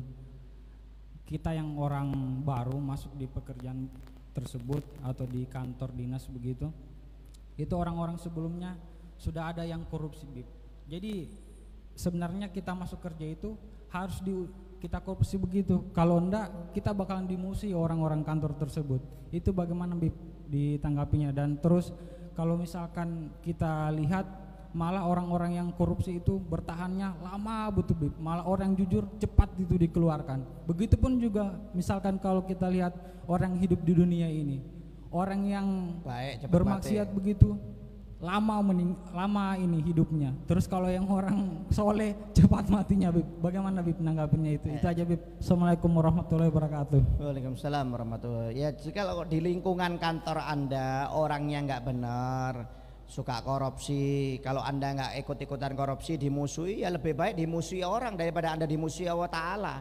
Anda pilih yang mana? Dimusuhi Allah atau dimusuhi manusia? Anda kalau dimusuhi manusia nggak apa-apa, di dunia masih banyak orang yang sayang sama Anda. Tapi kalau Anda sudah dimusuhi oleh Allah Ta'ala, dunia akhirat Anda nggak ada kan penolongnya, nggak ada sama sekali. Itu yang Anda harus pikirkan. Jadi kalau Anda maaf kalau orang baik Beb, di kantor itu cepat didepak umpamanya, nggak apa-apa, itu insya Allah ngasih rezeki yang lain. Bukan di tempat itu aja Anda bekerja. Apa fungsinya kalau Anda bekerja di suatu tempat tapi tempatnya nggak diridhoi oleh Allah Ta'ala? Apakah Anda harus bertahan di sana supaya dapat rezeki? Kan masih ada cara yang lain.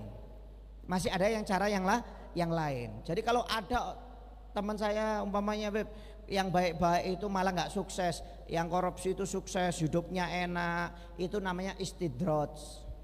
Memang disengaja oleh Allah Ta'ala diulur dengan keenakan, dengan keharaman, bukan dengan ketaatan, supaya nanti azabnya lebih pedih, siksanya lebih parah. Anda jangan tertarik dengan orang seperti itu. Itu Beb, nggak sholat kok tambah naik, nggak puasa kok tambah bagus, ahli maksiat kok tambah bagus rezekinya, nggak usah tertarik. Itu namanya istidraj. Memang disengaja oleh Allah Ta'ala, kata Nabi Muhammad, diulur.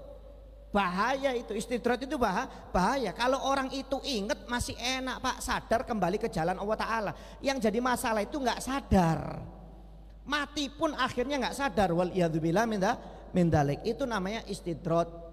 Kita nggak usah bangga dengan hal tersebut. Itu yang berbahaya. Waliyadzubillah min dzalik. Jadi Anda jangan lihat kalau orang itu ahli maksiat kok tambah enak, jangan tertipu. Itu urusan dunia.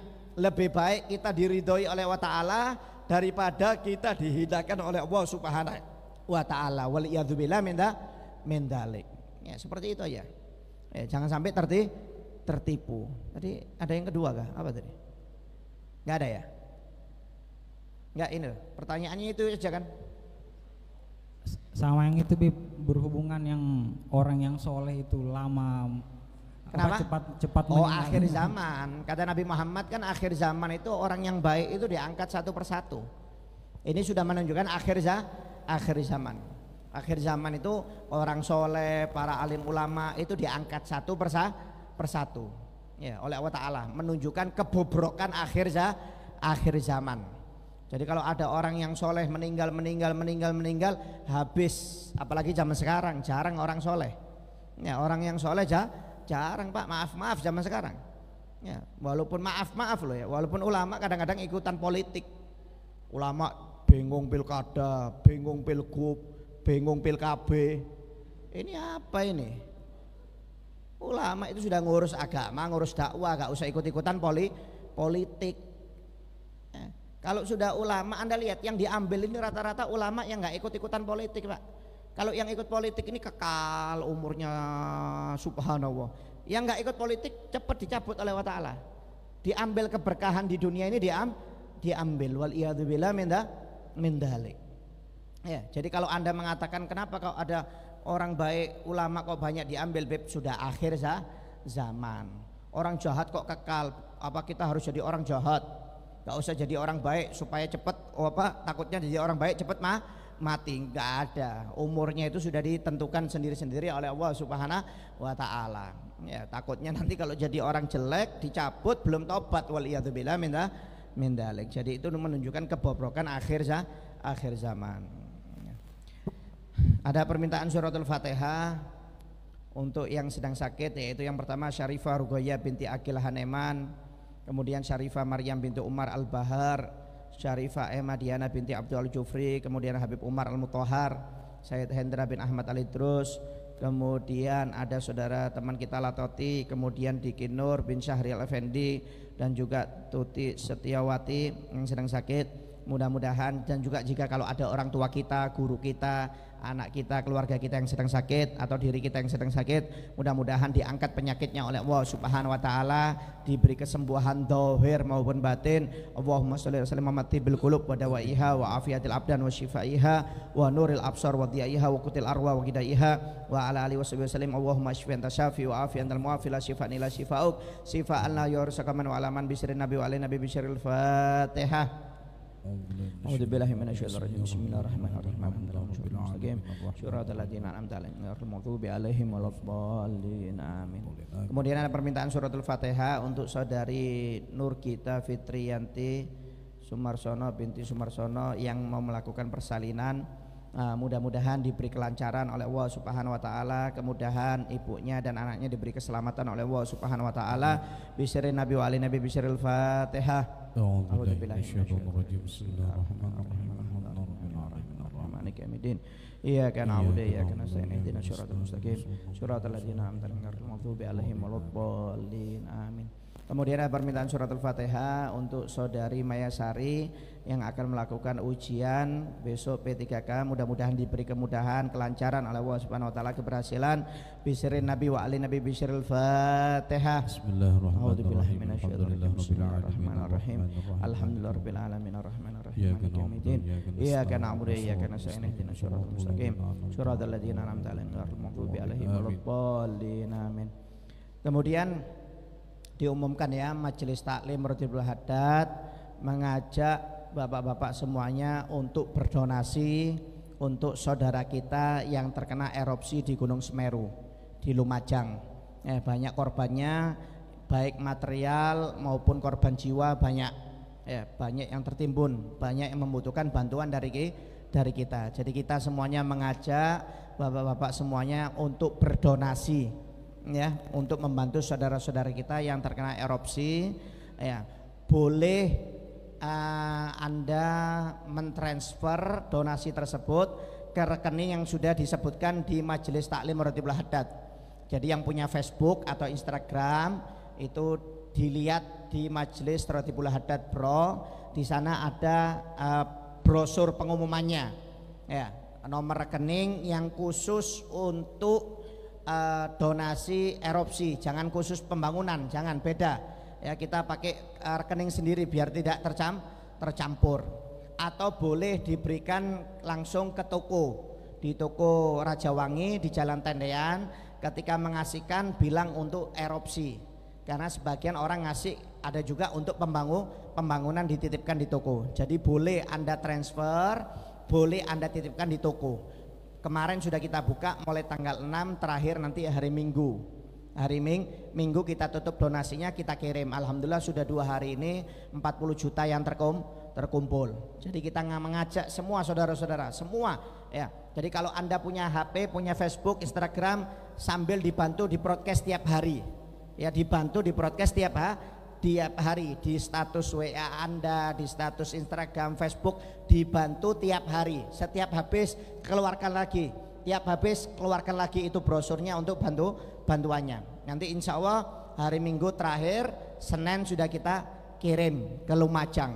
Itu uang yang dibuat donasi kita kirim. Sedikit insya Allah nilainya tinggi di sisi Allah Subhanahu wa taala dan bermanfaat untuk saudara-saudara kita. Ya, jadi jangan dinilai jumlahnya, sesuai kemampuan Anda.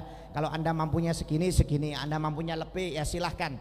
Insya Allah diganti rezekinya oleh Allah Subhanahu wa ta'ala. Sampai kata Al-Qutub Al-Habib Abdul Qadir As-Segaf Jeddah, beliau mengatakan tidak ada amalan untuk kita di akhir zaman ini yang paling bagus kecuali berupaya untuk memenuhi hajat-hajat saudara kita yang sangat membutuhkan. Itu amalan yang paling bagus untuk akhir zaman.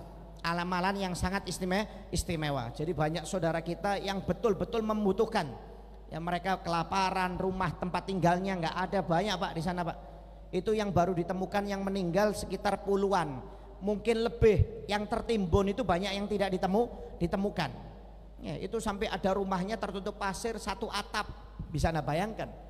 Ya, sapi-sapi mereka, ternak mereka semuanya tertimbun dengan abu vulkanik dari Gunung Semeru tersebut. Ya, oleh karena itu kita ngajak semuanya saudara-saudara untuk bisa donasi. Walaupun sedikit, bisanya 10.000, bisanya 20, bisanya 50, bisanya 100, ada yang mampu 500, ada yang 1 juta, silahkan, nggak ada masalah.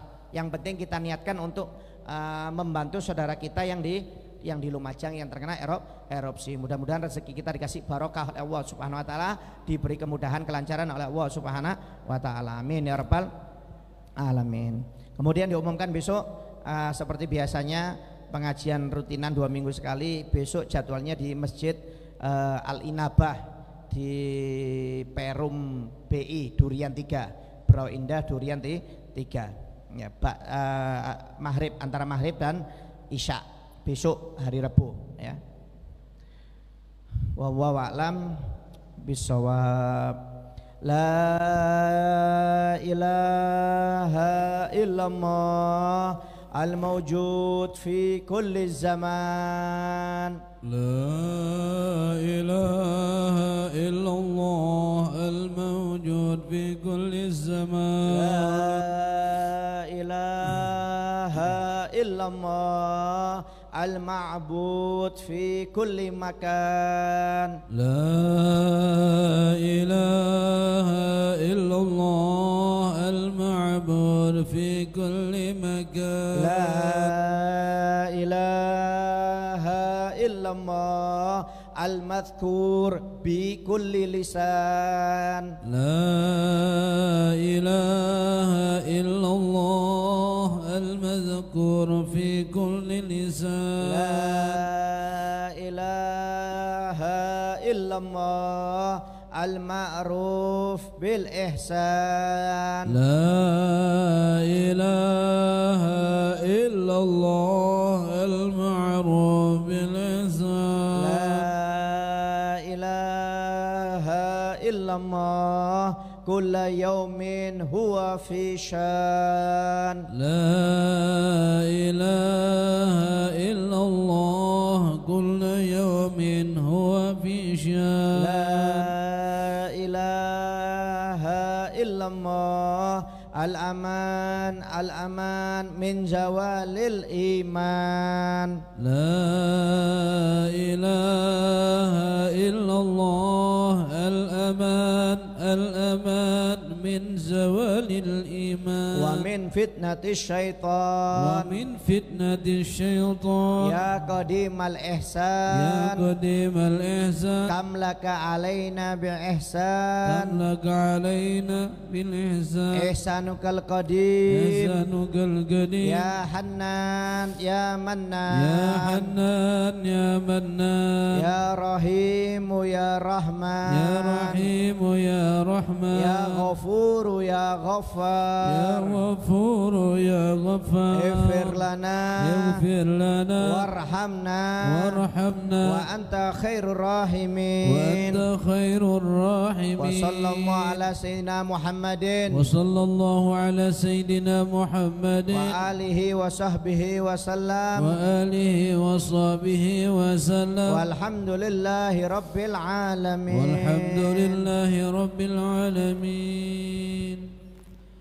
يا ربنا اعترفنا بأننا اقترفنا وأننا أسرفنا على نظر أشرفنا فتب علينا توبة توسل لكل حوبة واستر لنا الأورات وآمين الروات واغفر لوالدينا ربي ومولودينا والآل والإخوان